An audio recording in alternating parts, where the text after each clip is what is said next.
Amigos, estamos hoy en una nueva emisión de Norte a Sur.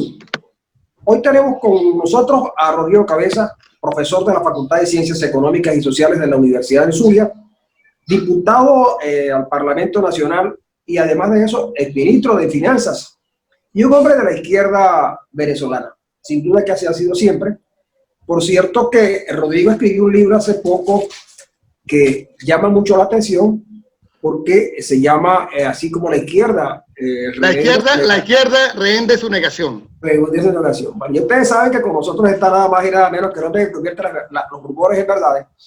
El que siempre tiene buenos datos, y Francisco Rojas, que está con ellos dos para evitar cualquier cosa que pudiera en el futuro perjudicarme, porque esas son unas plumas muy difíciles. Bueno, con Rodrigo vamos a comenzar esta conversación de hoy, porque Rodrigo es como de la casa, porque es amigo nuestro de siempre, a pesar de las diferencias que podamos haber tenido y que obviamente tenemos en algunos enfoques sobre la vida nacional y sobre la vida internacional. Pero yo quisiera hacerle una pregunta a Rodrigo como esta. ¿Qué conversa Rodrigo Cabeza con sus antiguos compañeros de gobierno? Hola, muy buenos días. Gracias por esta oportunidad de conversar, de dialogar, más que una entrevista. Los que nos escuchan y vean sabrán que es que con los tres tengo la amistad zuliana, ¿no? Y los zulianos somos así. Y con Francisco, pues me une nuestra condición de profesores universitarios de la facultad, cuántos años por allí dándole, y luego en aquel viejo proyecto zuliano con Luis Ome. Bueno, mira, debo decirte que en absoluto no era la verdad. Converso con dos o tres compañeros porque el resto tiene miedo. No conversan de los temas. Y varios con los que conversamos ya tienen hoy una actitud muy crítica que a mí me ha parecido buenísimo. Es decir, la gente de Gruscati, por ejemplo, con el que tengo buena comunicación, siempre había sido crítico, y el que es secretario general del PPT legítimo, también la gente del Partido Comunista, los comuneros, pero del gobierno como tal, de cierto no tengo mayor comunicación, sino con dos compañeros que tengo que, por supuesto, reservarlo, pero allí Francisco, priva el temor. Eso en democracia no debería ser así, ¿verdad? Puedes conversar con cualquiera, pero como los vigilan, como los escuchan, como los correos electrónicos se los tienen intervenido, como los teléfonos, etcétera. Entonces, poco hablo con ellos. Rodrigo, ahora, Rodrigo, quería consultar sobre la situación de la ley antibloqueo, ¿no? La ley antibloqueo es un paquete de acciones diabólicas, por llamarlo de alguna forma, que incluso ha generado la preocupación dentro del propio chavismo, ¿no? El PSB fue el primero en levantar la voz de protesta contra esa ley, que por supuesto atenta contra los intereses nacionales. ¿Cuál es tu percepción sobre los riesgos que encierra esa ley antibloqueo? Sí, un jurista en el 2002 por una sentencia utilizó una palabra, un latinazo que llamaban un monstrum horrendum jurídicamente. Yo tengo tres conclusiones con relación a la ley antibloqueo. Una en el terreno jurídico, que es que esa ley es nula de toda nulidad porque proviene de una autoridad usurpada, de una Asamblea Nacional Constituyente ilegal y que no es reconocida. Por tanto, la conclusión acá, junto con muchos constitucionalistas que les he leído, es que no puede derivar en actos jurídicos que la República tenga que reconocer. No tiene por qué reconocer actos ilegales.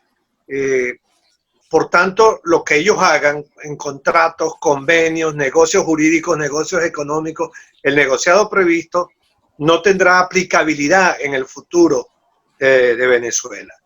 Desde el punto de vista político, lo reafirmo, me queda otra vez claro lo que ya veíamos, que se está afianzando con esta ley. El régimen lo que hace es afianzar su naturaleza autoritaria, de concentración de poder, de totalitarismo y, por supuesto, profundiza, aunque ellos no lo crean, pero profundiza el aislamiento internacional de Venezuela. Y en el plano económico les puedo resumir dos grandes conclusiones. La primera, que es muy importante para los venezolanos de buena fe, incluso los maduristas que todavía creen en esta tragedia que vive Venezuela.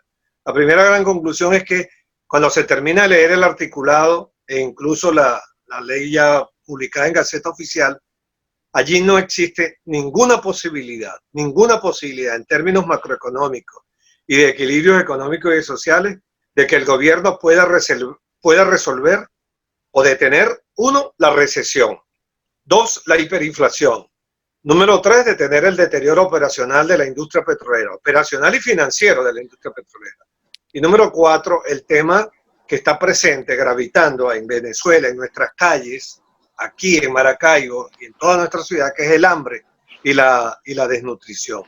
De manera que esta conclusión es muy importante porque ellos en el artículo 18 ofrecen que va a haber recursos para mejorar los salarios, para reponer las prestaciones sociales, para mejorar los servicios eléctricos, de agua. Es decir, un acto absolutamente demagógico. Y el corazón de la ley, para mí, es simplemente la autorización que Maduro tiene para modificar las empresas públicas y mixtas para un proceso de privatización, que es la llamada al capital privado internacional para ver si vienen a hacer negocios con ellos, y les están ofreciendo que el secreto, que nadie sabrá, le están ofreciendo que nadie controlará, y que por tanto pueden negociar solamente con el equipo de Miraflores. Esto, por supuesto, es aberrante, y yo estimo que no habrá posibilidad de que haya un flujo importante en esta materia de inversión extranjera para recuperar la economía o la actividad petrolera. Rodrigo, fíjate, con lo que acabas de aportar en este momento, se tiene que, bueno, podemos caer en una primera lectura, no conclusión, en primera instancia, que esta ley, pues prácticamente pasa por encima el tema de la función del Parlamento, de la Asamblea Nacional. Por lo tanto, no tiene sentido ir a unas elecciones parlamentarias, ¿no? Porque, como tú lo acabas de decir, todo ente internacional tiene que solamente negociar con el Ejecutivo. Es decir, no tiene nada que ver por este lado, por el lado del Parlamento. ¿Para qué se van a hacer unas elecciones entonces? Según lo tiene estipulado Maduro, las elecciones de Maduro, ¿no? Y en segundo término, el tema de que justamente no tiene, Maduro y su equipo no tienen ningún interés por resolver el tema de la hiperinflación, de la situación de crisis que hay en Venezuela con la gasolina, porque justamente ellos crearon todo ese caos justamente para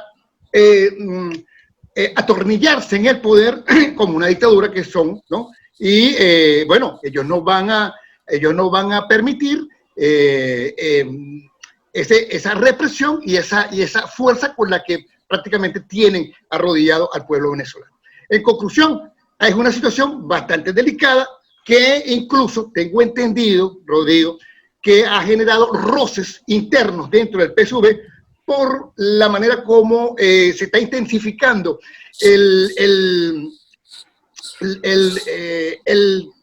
digamos, el mazo dentro de la dictadura, ¿no? El mazo de la dictadura, porque inclusive no es lo mismo lo que entregó Cabello que lo que fue publicado en Gaceta Oficial, tengo entendido. Quisiera que, a ver, si tú tienes información de adentro, de interna, nos puedas decir qué conflicto se está viviendo a propósito de esta ley antibloqueo que parece que está requebrajando un poco la situación de apoyo, inclusive para el gobierno, dentro del propio régimen, dentro de los propios seguidores del madurismo.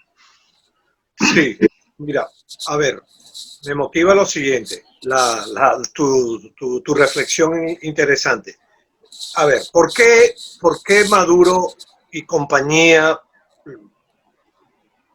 deciden hacer esto, una ley discrecional, violatoria de la Constitución de la República Bolivariana de Venezuela, cuando tienen montado un fraude para el 6 de diciembre, una Asamblea Nacional que instalarán a troche y moche el 5 de enero, uno se pregunta, ¿y por qué no esperaron? Porque ellos van a tener allí 130 diputados, le van a dar a la mesita quizás 20 diputados, 25 diputados, en fin. Entonces la respuesta es que ellos saben, que la Asamblea Nacional será una nueva Asamblea Nacional Constituyente, absolutamente ilegítima, ilegal y no reconocida por la comunidad internacional. Entonces trataron de arroparse con la constituyente para crear esto que ellos llaman ley constitucional. Todas las leyes son constitucionales, pero por supuesto ya dijimos que es absolutamente incompetente la AN para aprobarla, porque debería aprobar es una constitución y someterla al pueblo. Eso tampoco lo hicieron. Y ha causado, efectivamente, en sectores críticos, ha causado un pequeño cisma. Por ejemplo, saludamos la postura del documento que emitió el Buró Político, todavía se llama así, Francisco, el Buró Político del Partido Comunista de Venezuela. Ellos expresaron rechazo pleno a la ley, desde una perspectiva de soberanía. Igual el movimiento de comuneros que está organizado en Caracas, Miranda, La Guaira, y que venía dando apoyo al gobierno de Maduro, y que ayer en la mañana fueron reprimidos, por cierto, en la Plaza Bolívar de Caracas. Y critican, básicamente ellos tienen una crítica sobre el tema de la ley produce, esta ley aprobada por ellos produce una violación del principio de inmunidad soberana. Y esto era, digamos, una bandera muy importante al principio de la Revolución Bolivariana. ¿A qué me refiero? Que en el artículo 34 de la ley, ellos establecieron, y esto provocó en los sectores de izquierda que aún acompañaban a Maduro, provocó una reacción negativa. Es decir, en el artículo 34 de esa ley, ellos prevén que los contratos que van a firmar, que los convenios que van a firmar, el negociado que van a hacer, que no solo no va a ir a ningún lado, ni a la Asamblea Nacional, ni lo va a revisar nadie, podrán establecer unas cláusulas de solución de controversias para resolverse fuera del país. Entonces el artículo 151 de la Constitución establece claramente que en todo convenio internacional, en todo acuerdo internacional que se establezca en negocio jurídico y económico, debe establecerse una cláusula en la que se diga que la controversia, si no se resuelve amigablemente, tiene que resolverse en los tribunales competentes de la República.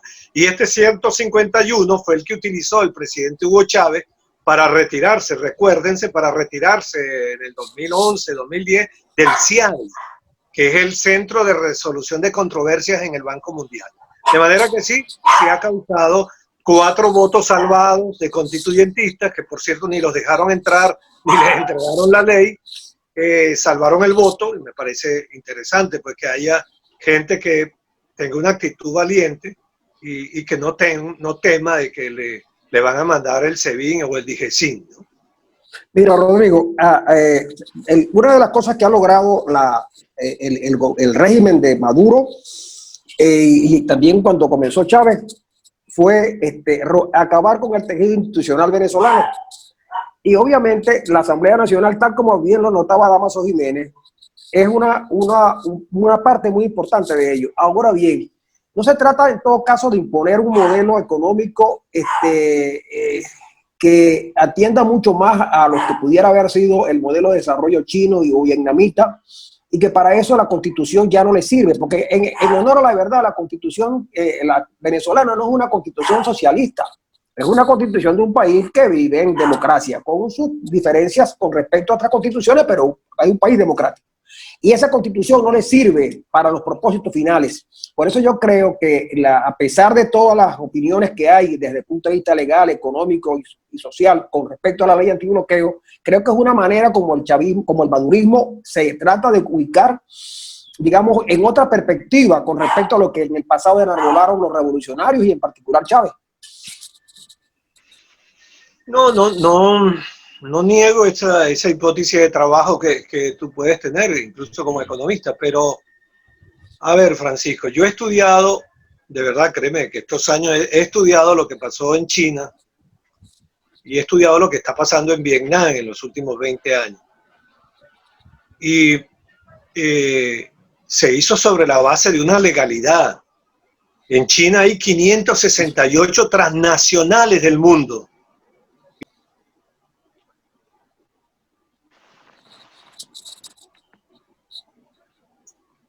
Perdón, que hoy entró una llamada acá. Y crearon las zonas económicas especiales con una ley de promoción de inversión extranjera conocidas por todos. Tú entras allí y conoces la ley de zonas económicas especiales de China.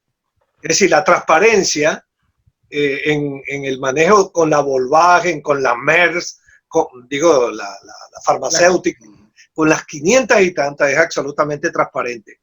Posiblemente esta ley, la hipótesis es que está montada para un negociado, y de hecho, al día siguiente, Arriaza y la flamante ministra de Finanzas, la señora Delcy, el mensaje que dirigieron fue ¿a quién? A los inversionistas extranjeros, para que vinieran, posiblemente con los inversionistas privados rusos y de Turquía, porque con los chinos no va a venir. Allá funciona, es una economía capitalista, en términos del negocio para la producción de bienes, servicios y exportaciones. Allí no hay. Entonces, bueno, siempre está la hipótesis que puedan venir recursos del narcotráfico para lavado de dinero. Esa hipótesis queda abierta con la ley. Pero por supuesto, la ley de entrada, por eso tiene algún rasgo tiene sentido conversar lo que tú planteas como hipótesis, porque la ley aprobada le da total, absoluta, radical discrecionalidad al gobierno. Nadie lo va a controlar y el secretismo de ley les da como una especie de garantía a los que vengan. Les da la posibilidad de desaplicar leyes y en términos del control de las leyes, bueno, da risa, ¿no? Ellos establecieron en la ley esa que el que va a controlar y hacerle el seguimiento a la ley es el Consejo de Estado. Entonces el Consejo de Estado lo integra, lo preside la vicepresidenta, el presidente del Tribunal Supremo, el fiscal y 5 más que nombre Maduro. Por favor, esto es una competencia clara, como lo decía Damaso, de la Asamblea Nacional, el artículo 187, bueno, yo me lo sé de memoria. El 187 establece clara competencia de control de la Asamblea Nacional sobre ministros, sobre instituciones del Estado. Y por supuesto, de raíz, de fondo, y esta es parte del balance histórico de este proceso que hemos vivido, como tú decías, Francisco, yo lo comparto, plenamente lo comparto, que todo esto ha derivado en una desinstitucionalización del país, en una vulneración de la división de poderes y, por supuesto, no hay legalidad, no hay legitimidad, no hay dónde recurrir. Tú dices, te pasa algo con un gobernante, bueno, ¿para dónde asiste? A la Fiscalía, al TCJ y al Tribunal, a la Sala Constitucional.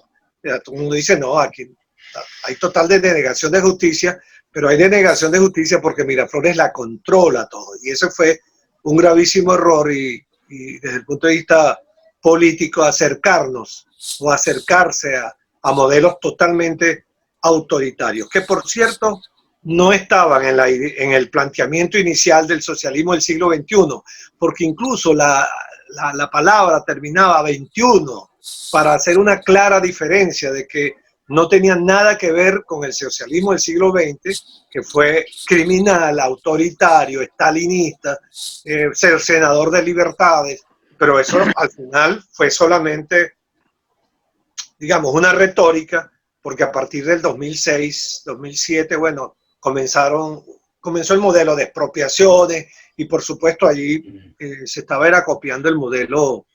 Para mí en ese momento la deriva fue copiarse el modelo cubano. Rodrigo, el chavismo nunca se ha caracterizado por tener un buen manejo económico. Nunca. De hecho, el desastre económico que vive Venezuela es el resultado de más de 20 años de desacierto.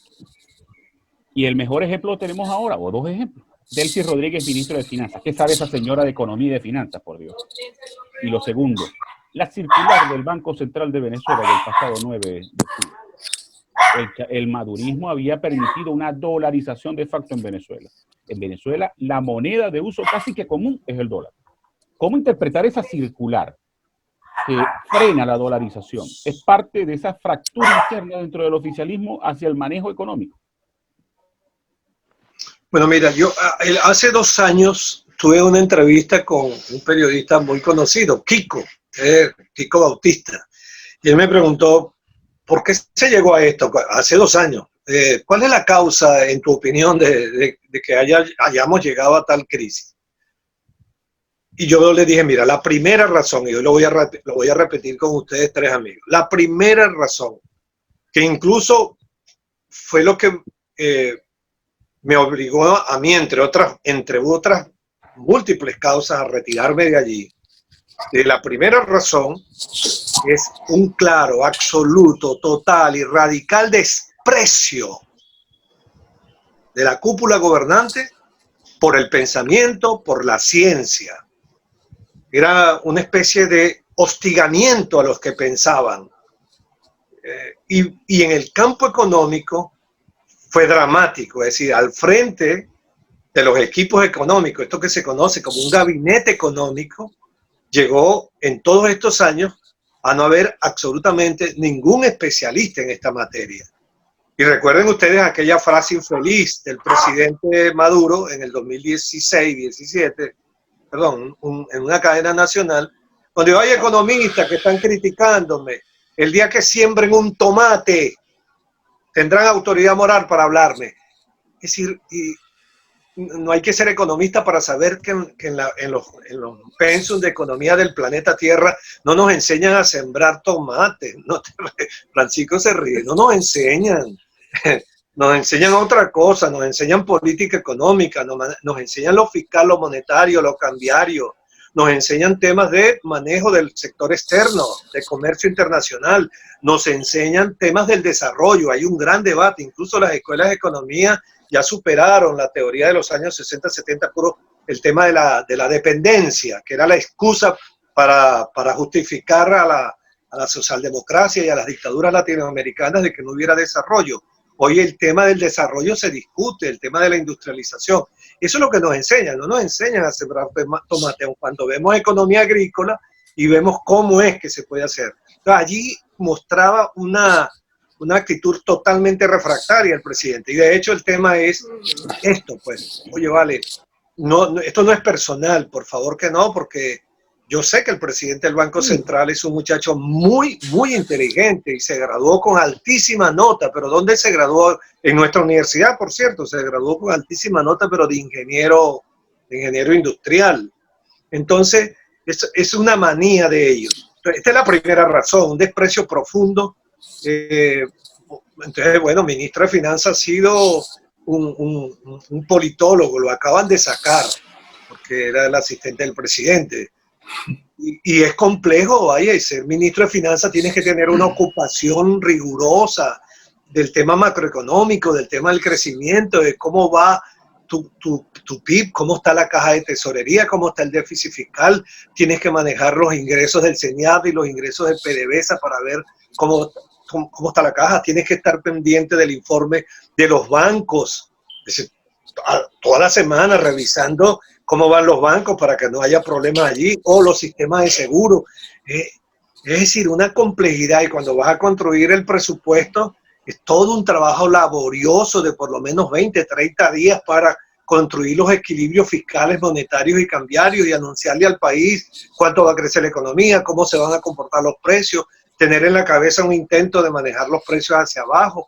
Es decir, eso lo hace a alguien que sea un profesional de la ciencia económica. Déjame una cosita nada más para complementar ya a Rodrigo. Pero mira lo siguiente, ni Pablo Escobar ni Al Capone sembraron tomates. Y además dijo Guaidó un día que la lógica del gobierno no era la lógica de la política, sino la lógica de las mafias. Tampoco tienen que sembrar tomates las mafias. Damaso. Sí.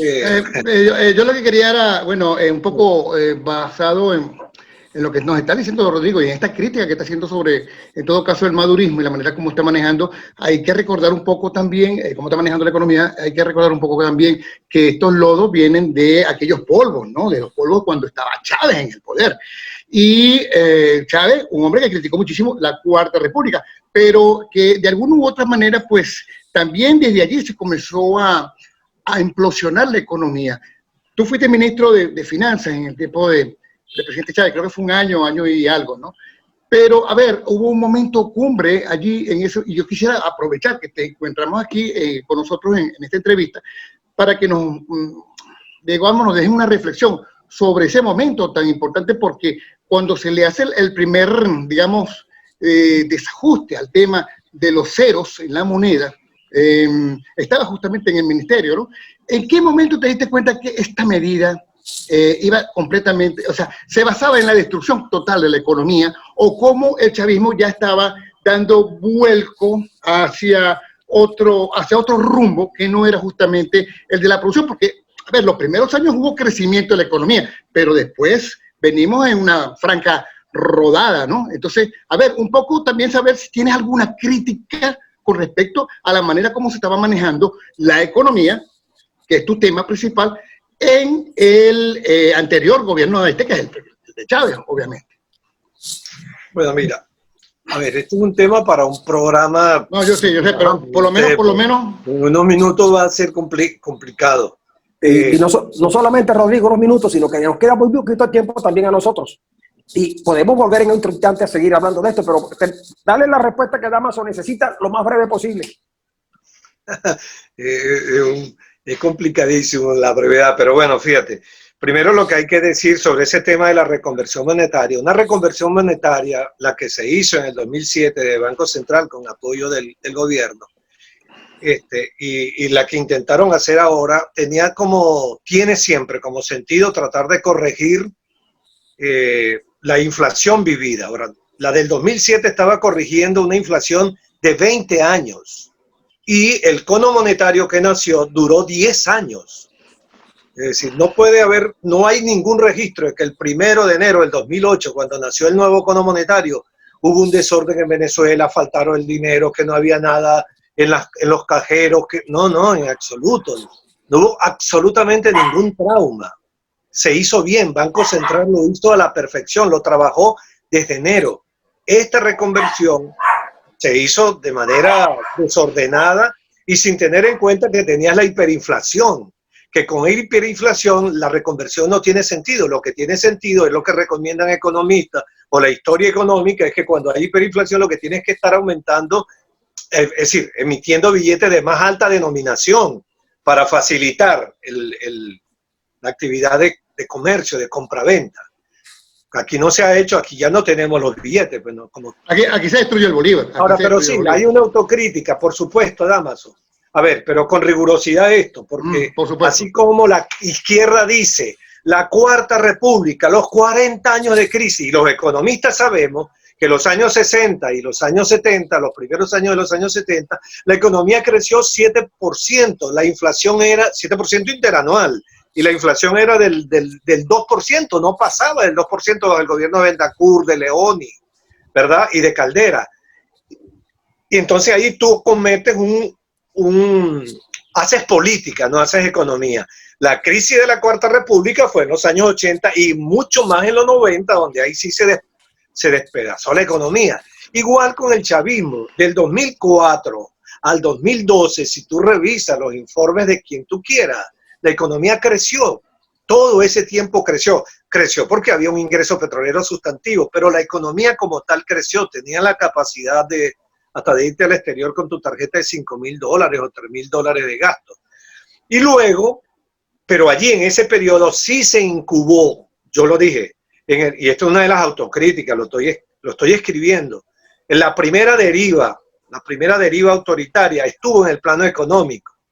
Y la primera deriva autoritaria estuvo en copiar el modelo de expropiaciones y de confrontación con el sector privado que adelantó el modelo cubano. Y eso se hizo a partir del 2006, 2007.